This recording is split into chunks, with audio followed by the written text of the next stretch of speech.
the DG of the British Broadcasting Corporation, and it's a pleasure to be able to host you. Thank you, Rupa and Kate, for making it possible, and thank you for taking time out and the back routes and making it eventually to the Express office. My pleasure. Thanks so much. Yeah. So Tony Hall has been the Director General of the BBC since 2012, and you joined the BBC as a news trainee in 1973. I did. And you sort of has done wonderful, very interesting things since, and in his various editorial roles and so on, has been, launching very significant things for the BBC Online, BBC Parliament, Radio 5 Live, which in its times in the mid-90s was a completely different idea of 24 hours kind of news, radio or sport stuff happening. So that was good. And also BBC News Online, I think, has been something that Tony Hall is very closely associated with. He's very passionate about several other things, education and sort of cultural industries, and he's chair of several bodies which look at the cultural industry in the UK. He was with the Royal Opera House for 12 years also, so I think, sort of between culture, opera and news, he straddles just so many different worlds. So, Tony, that's the Indian Express for you, and of course the BBC needs absolutely no introduction for any newsroom. So we hope to ask you some questions about the news business, the BBC, and how you look at Indian news and all the rest of it. So for idea exchange, I'll just request you to just do a minute or so of an introduction yourself, and maybe tell us something about what it means to sit on the crossbenches of the House of Lords, which also something that yes, you do, that which too. kind of seemed very interesting. So, yeah. Well, I can maybe deal with the crossbenches very, very quickly, which I was made a crossbench Lord. This is the second chamber of the UK Parliament in 2010 when I was working at the Royal Opera House, and at that point, working as an arts manager, I could have views about all sorts of things, visas, and I spoke in debates about lots of things. Now, as I came back to the BBC in 2013 because the BBC was in a crisis, and they said, "Will you come back?" I never thought I would go back to the BBC. By the way, I had 27 years, ending up running BBC News. What a privilege that was! I loved it. But equally, I was very happy in the land of song and dance. But in the crisis, I came back. That's meant that as a crossbench peer, because the BBC has to be impartial, it means I can no longer vote or speak. So I can't vote or speak, because if I vote one way on an issue or whatever, then people will say, well, of course, the BBC obviously has a view, which of course it doesn't. So I have to be impartial. But I do go and listen to debates and keep in touch with things in Parliament. I suppose that it was very interesting. You just run through some of the things which I have done, but it's not me. It's a team that does things really. And you mentioned 5 Live and BBC News Online. All these things which at the time were subject of great rows and controversy in the UK. I mean, are really people going to go online? What is this stuff? I mean, to us now that just seems completely nonsensical, but at the time it was controversial. The idea of news being 24 hours a day, 7 days a week, this is mad, Now I think the thing that challenges us all, and this is what fascinates me, how you take things of huge value and adapt them, the value staying the same, but adapt them to a new environment. So my challenge at the moment for the BBC is how you take something which is, I think, very precious and does extraordinary work, but adapt it to a world where we all want everything whenever we want it, on demand, wherever we happen to be. So how do you keep the values that you stand for in that sort of world, plus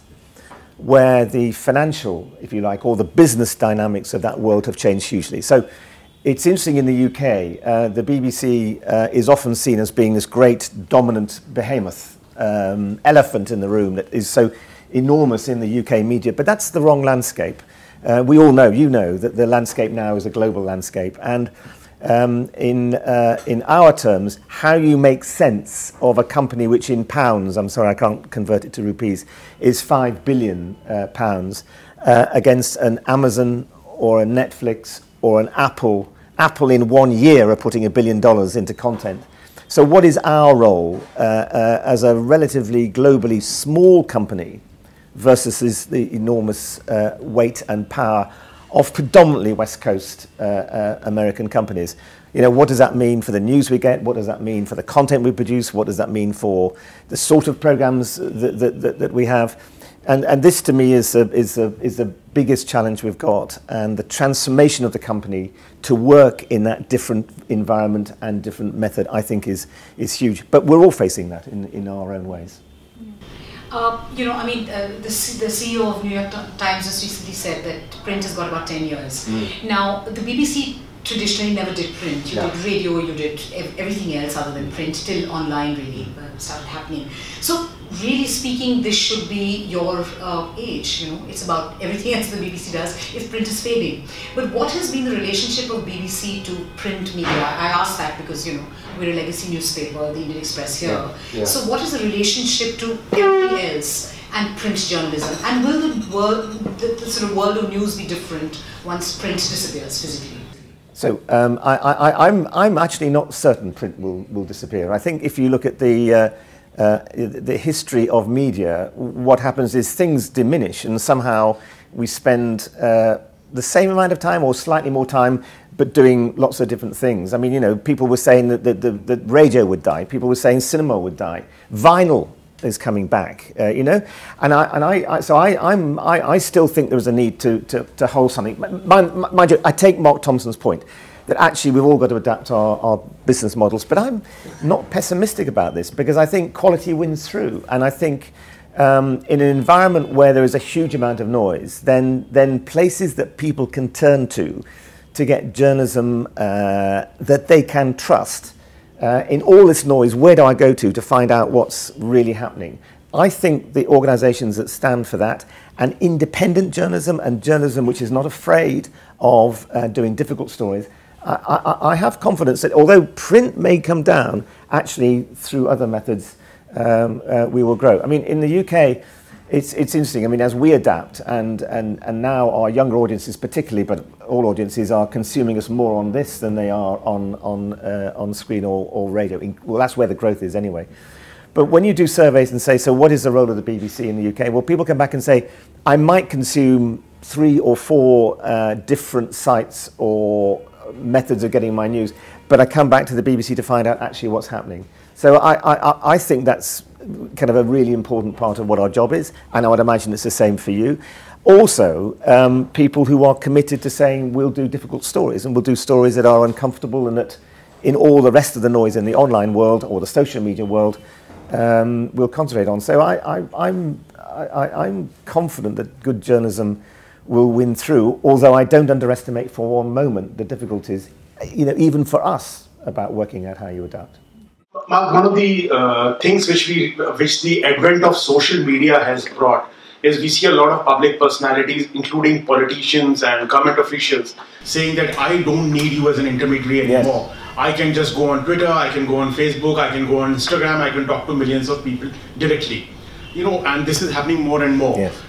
How does it change the way in which media operates, especially while dealing with people in authority, people in power, people with public following? Yeah. So I mean, I think I know social media here is particularly big for campaigning. It's the same in our country as well.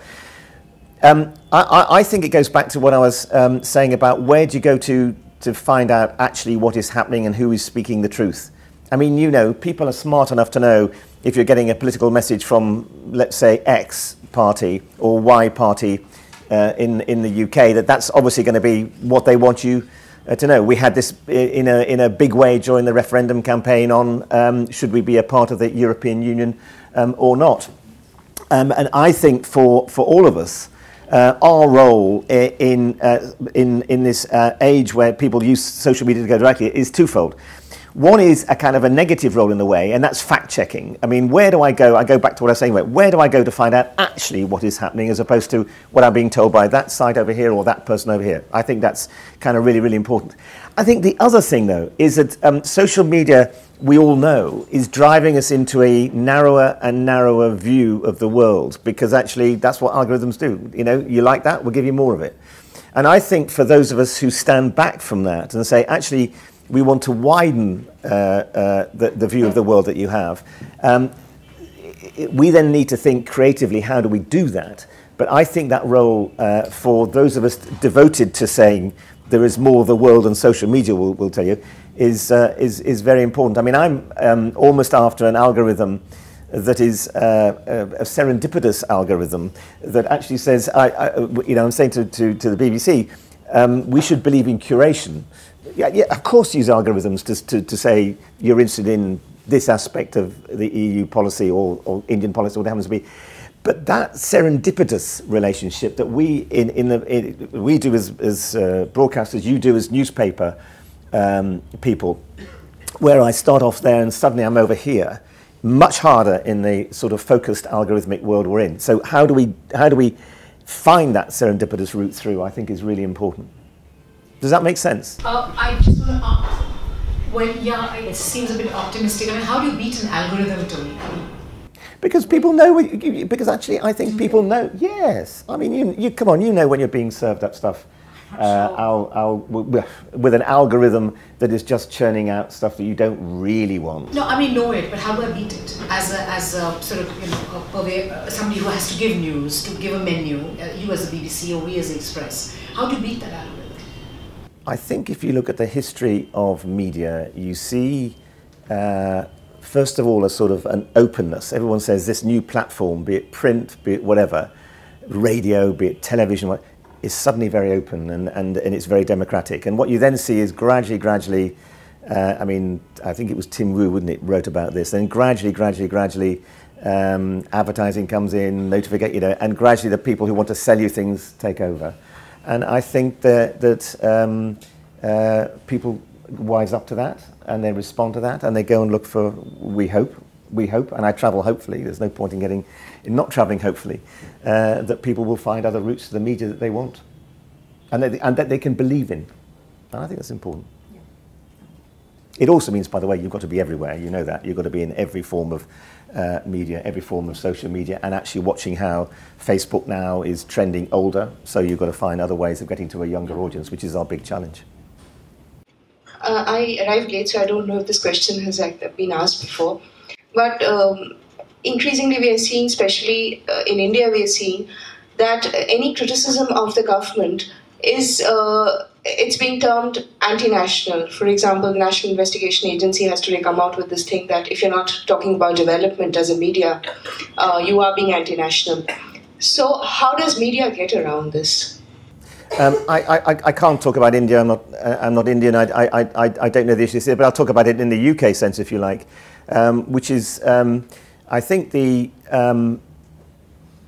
we've been through effectively 4 polls in 4 years, a referendum on Scotland, an election, referendum on the EU, an election that the Prime Minister was going to win with a triumphant majority but didn't. And I think there are lots of lessons of kind of each of these polls. One is we come under a huge amount of pressure, for example, over a claim about the benefits in financial terms of leaving the EU and what this money could be spent on. That claim was false, and I think even though there's still debate and dispute about it, we went out of our way to make sure that people knew that to make that claim you had to make all sorts of assumptions that actually were very, very hard to stack up. And we come under a huge amount of pressure to as it were, toe the other line. But I think our role is to be there to, I don't like the phrase hold to account, because it sounds very pompous as a journalist organisation to say that, and I don't think we should be pompous. But actually we are there to criticise, to critique, to question, to pass judgment on what those in power are doing. And in my own company, sometimes that's them asking me very hard questions about what I'm doing. That's fine, because actually that's the kind of world that we sort of believe in. But it's very interesting, if you look at the 4 polls we have been through, people increasingly, when you poll them, when you ask them questions about how they see broadcasting, how they see media broadly, people over 4 years are less want to hear their own views more strongly than other people's views. And you can see this trend. In other words, I don't believe you if you don't agree with what my view is. And I go back to what our role is in pushing back to people to say, no, there is another view, there is another world. And how we get other people's views and get them, or at least listened to by people, I think is really important, because our world is getting noisier and is getting angrier, and people are less prepared to accept views that are not their own. And you see that in survey after survey. That, to my mind, is a huge difficulty.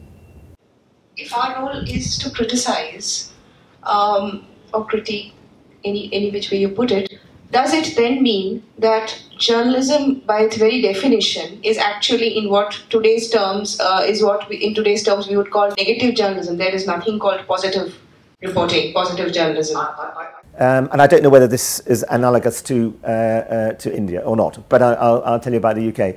I've spent a lot of time going around the UK, especially post-Brexit, because I think the journalism around London did not understand quite what was happening out with London. What was happening particularly in the West Midlands and the North East, where people felt a vote against Europe was also a sense of their own alienation, I think, from political processes. So I spent a lot of time outside London. And what comes back a lot at a community level, and this is what I want our local radio stations to reflect on, is, sure, you spend a lot of time telling us that this has happened, or this council has not done that, or this road accident's happened, or da-di-da-di-da. But we also want from you some sense of role models, of stories that we can say, that reflects on my life and I can learn from that. Or that's something where someone's done something that is celebratory. So I remember 25 years ago, a big debate about there should be more good news. I don't know about that. But actually, the notion of us as journalists also seeking answers, and where there are answers, making that part of our agenda, for me, that seems important. It's both. It's the one and the other, and that seems to respond with a lot of our audiences too. This sort of feeling that, there are some ways, in small ways, that we can celebrate what people are doing, and it's not just all about all the people up there, as it were, in Westminster or whatever the equivalent is that you're interested in. Tony, in India particularly at this moment in time, there is a fear that we are seeing 2 kinds of journalism which are happening. One is what a very distinguished former editor of this paper called North Korean television channels, which are virtually acting, all the privately owned, they are virtually acting as the propagandist arm of the government of the day. But to my mind, more dangerous is what we are seeing is analogous to the Rwandan radio, where as you said, the polarization through social media and newer technological tools is actually, polarization is being used to breed hatred and perpetuate violence against certain communities, certain groups.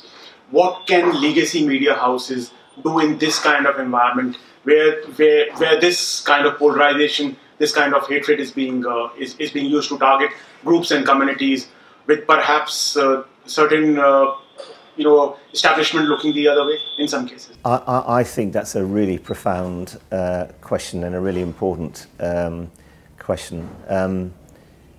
The BBC is built on a core value of impartiality. In other words, we won't take sides. We try to seek out the truth, or as near as we can get it. You can never find it, but it was as near as we can get it. And that used to be interpreted when I started off from the BBC as Conservative Party, Labour Party, and a little bit of Lib Dems every now and then, or Liberal Party, then called every now and then. But that was it was binary in a way. And the world's not like that. The world is much more fragmented than then. And I think that leads you to into 2 areas. One is, as a journalist, you can't repress anger. You can't, if people are feeling angry, they're feeling alienated, you have a duty to say that to the world, in my view. On the other hand, it goes back to what I was trying to say to your colleague just now. I do think we have a job too to say, to reflect as many different views as you can, and to give voice to as many people as you can. The people who are heard a lot and maybe are very noisy, but equally the people who are not noisy but are and are not heard. I mean, you know, it is very interesting having been through these various elections and referenda, that, you know, you've got a job to make sure that the people whose voices normally are going unheard are also heard. That's quite difficult to get to those people because, you know, they're more like that. But that's part of our job, and I think that makes our role much more complicated, much more interesting in a way, trying to find out the views of as many as you can and then broadcasting that to the whole. It goes back to this funnel that you know, we keep telling ourselves we're in with social media. The danger is I can live in my own bubble. You know, I can live in my own bubble of Westminster, opera, whatever. And this is our job, I think, to push those bubbles out as far as we can and to make me understand your view, to understand your view, and to make me aware of those things. And I think the world is, it's much harder now to do that. But that just fires me up even more to say that's what we should be doing. But you know, Ravish, just a small follow-up before your question. Yeah. But in the onslaught of fake news and various other things which are also accompanying the other wonderful things that technology is bringing to us and the fragmentation, is it possible at all for legacy media or newsrooms to be just fact-checking, countering that? Is that at all possible journalistically? Well, I mean, it's boiling the ocean to say that you can fact-check. I mean, you can't, because of course you can fact-check certain things. But I go back to what is our role. I mean, I was with the boss of a large, very large West Coast company recently. He was saying to me that on Twitter, his understanding was 20% of Twitter users are bots, and you sort of think that is a huge figure. And you know, if you generate the traffic that can come with it, it's probably even higher than that. So we've got a problem there. Now we together can't simply act as the fact checker for all of media and social media. You can't do that. But we do have to kind of build our brands as places you can go, that in all of that lot, you actually come to for the truth. I was in a gallery some time ago in the first Gulf War, when we were broadcasting. I was at the back of the gallery and we were doing continuous news broadcasting. And there's a fantastic correspondent called Charles Wheeler, who I simply adored. He was a real believer in being out there on the grounds. And he said to me, there was a story at that point of a chemical attack by another broadcaster, a chemical attack on Jerusalem. We know it didn't happen, but that was being reported on the wires. He said, "Okay, I'm going to go into the studio now, Tony, if it's all right, and I'm going to say, let's just be clear what we know and what we don't know." And I think that role of what we know and what we don't know is so important. But the other thing which Charles Wheeler taught me, he was a brilliant correspondent, is we need, in a world when actually you don't need to do too much apart from stare at a screen and to write news, all of us need to have people out there. I mean, I think the benefits of having more people on the ground, first-hand reporting now, is greater than at any other time. Because somebody this is why, you know, I'm thrilled to be here. Well, again, I'm always thrilled to be in Delhi, but after 4 months to say we're investing in our news gathering operation, because I really profoundly believe the best we can do against all this stuff is to have the person on the grounds who can say, that may be how it's being portrayed, but it's not. It's like this. And that's kind of old-fashioned. But there's nothing wrong with that, because we all know that reporters and correspondents and editors whose judgment you believe on is profoundly important to the business that we're all in. And I think we need more of that and less of the processing. Hi, Devyani. You know, some of your women members have criticized the corporation over the gender pay disparity. If you could talk a bit about it. I think your China editor resigned last month over it. So, you know, are you in talks? And I think a subsequent report found that there was no bias in decision making. Where do you stand over the pay structure? Well, let me say, first of all, when I came back to the BBC, I wanted to make a difference on gender issues in terms of getting more women in more prominent places, both behind the camera, as it were, and also in front of the camera. We've had some success on that, not enough, and I want to see more women to get to the point when I hope by 2020 we can have equality between women and men at a senior management level and also on screen. That really matters. The pay issue has come up because last year we had to publish all the pay of our top presenters. We'd been doing it in bands but not naming them beforehand. And you're dealing with history. So if you look at the very top pay of many of our presenters, they are male. They're male because that's kind of the way the culture has been for a very long time. And that's why I think getting the gender balance right on air is the first stage. Let me just be absolutely clear. We got in outside auditors to come and say, look at everything we're doing and see whether we are paying fairly or not. You cannot, it is illegal to discriminate by gender, but of course you can discriminate by length of experience, qualities, skills, and all of that. And what they said was, we don't see anything systemic, but you have got some issues, and those are the issues we're dealing with at the moment. How we're dealing with them, I think, is really important because, if I'm being frank with you, we've not had a framework for assessing pay, a proper framework and review of that for about 20, 30 years. And that's what we're doing right now. We had, I think, in a population of about 18,000 plus people, we had something like over 6,000 different job titles. So I couldn't compare myself to you to know whether I was being paid fairly. That's the reform we're about, because I want people to be able to say, we're doing the same job, it may be in different parts of the organisation. Why are you paid more than me? And do that in as transparent a way as is possible. I think transparency is so important. But I'm determined to get this right. I want equality between the sexes. I want diversity in the BBC as well. I want us to be a model employer. And in truth, we're dealing with a lot of history, and we've got some way to go yet. I'll just take the liberty and digress a bit. I'm Mihir. Talk about BBC Sport. In the current environment with the pay TVs coming up and paying billions of dollars for various sports, Amazon is coming in with digital streaming. How do you look at that in terms of survival and facing off the competition? And the part B would be the kind of money that's being spent in broadcasting rights. What kind of influence do the broadcasters have in terms of the overall integrity of the sport and the way it's played now? In the UK, we have 3% of the sports rights, but we have over 40% of the audience. So what's going on there?